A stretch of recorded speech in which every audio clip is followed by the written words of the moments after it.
Mari kita berdoa. Damai sejahtera Allah yang melampaui segala akal akan memelihara hati dan pikiranmu dalam Kristus Yesus. Amin. Shalom, selamat pagi Bapak Ibu, saudara-saudara yang dikasihi oleh Tuhan. Pemberitaan firman Tuhan pada pagi hari ini terambil dari kitab Yeremia, pasalnya yang ke-17 ayatnya yang ke-7 sampai dengan yang ke-13. Kitab Yeremia pasalnya yang ke-17, ayatnya yang ke-7 sampai dengan yang ke-13.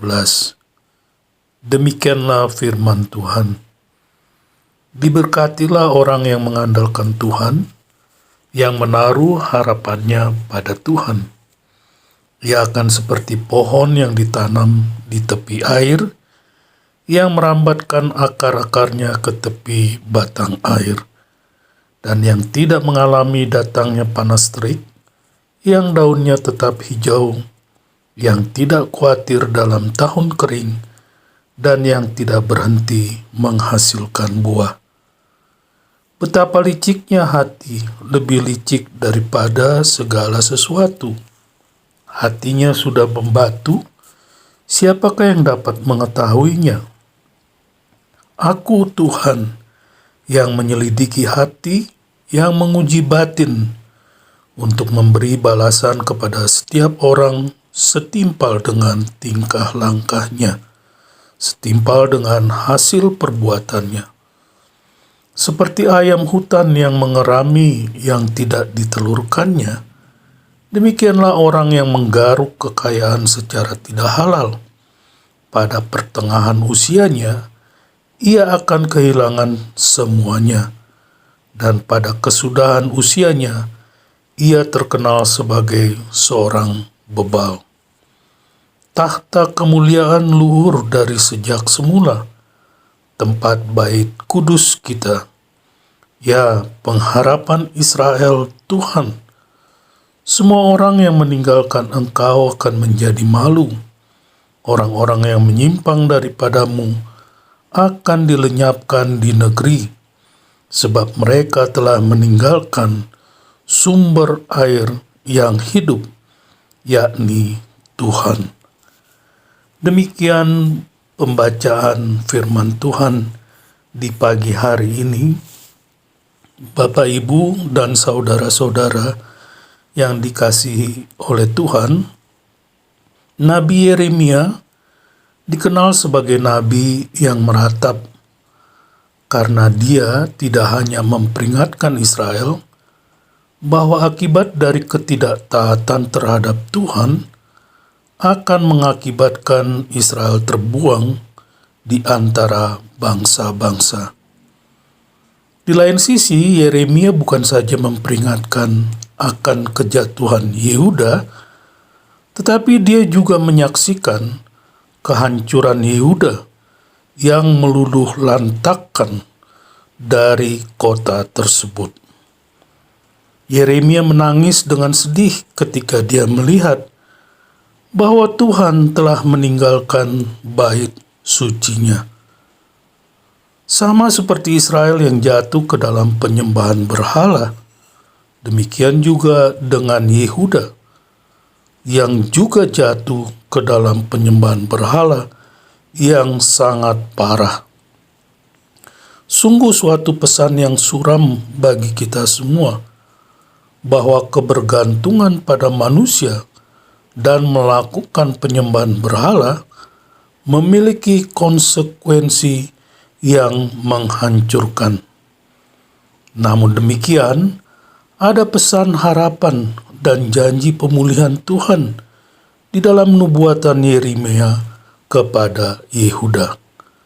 Sebab di tengah-tengah ratapan Yehuda dan tudingan tajam dari Nabi Yeremia yang disertai dengan kecaman keras terhadap penyembahan berhala, kita menemukan sebuah oasis, yaitu sumber air yang menyegarkan.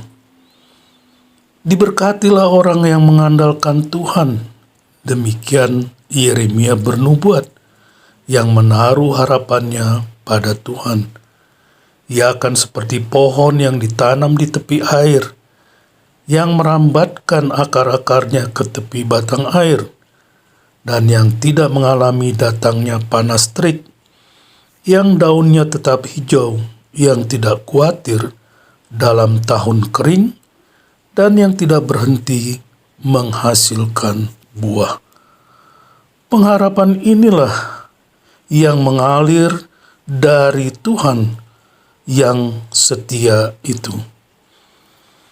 Bapak, Ibu, Saudara yang dikasihi oleh Tuhan, namun pengharapan ini hanyalah diperuntukkan bagi mereka yang bersandar pada Tuhan dan mempercayakan hidup mereka secara penuh ke dalam tangannya.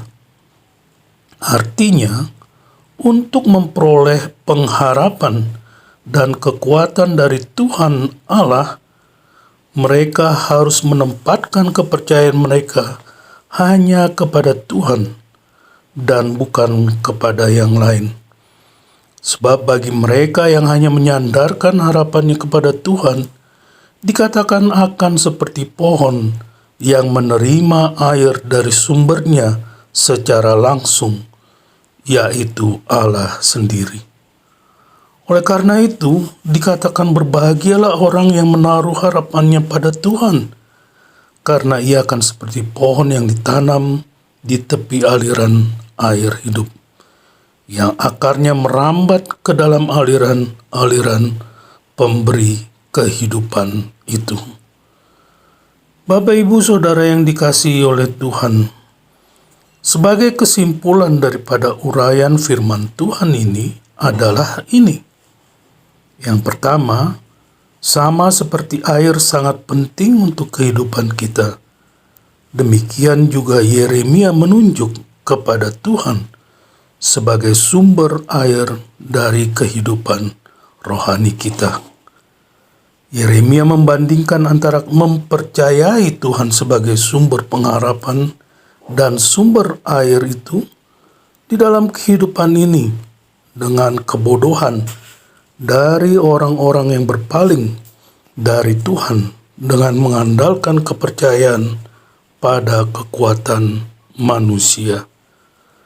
Beginilah firman Tuhan, terkutuklah orang yang mengandalkan manusia, yang mengandalkan kekuatannya sendiri, dan yang hatinya menjauh daripada Tuhan.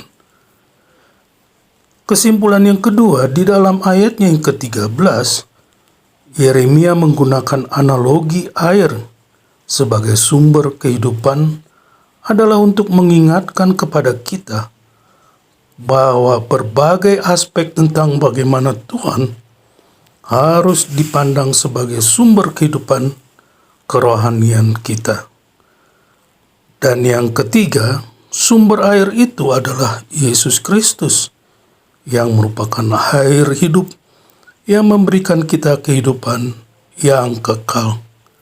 Yesus berkata, barang siapa minum air yang akan kuberikan kepadanya, ia tidak akan haus untuk selama-lamanya. Sebaliknya air yang akan kuberikan kepadanya akan menjadi mata air di dalam dirinya yang terus-menerus memancar sampai kepada hidup yang kekal. Selamat beraktivitas. Tuhan Yesus memberkati. Bapa, terima kasih untuk kebenaran firman-Mu di pagi hari. Kami percaya bahwa Engkaulah sumber air dari kehidupan kami, ya Tuhan. Terpujilah nama Tuhan.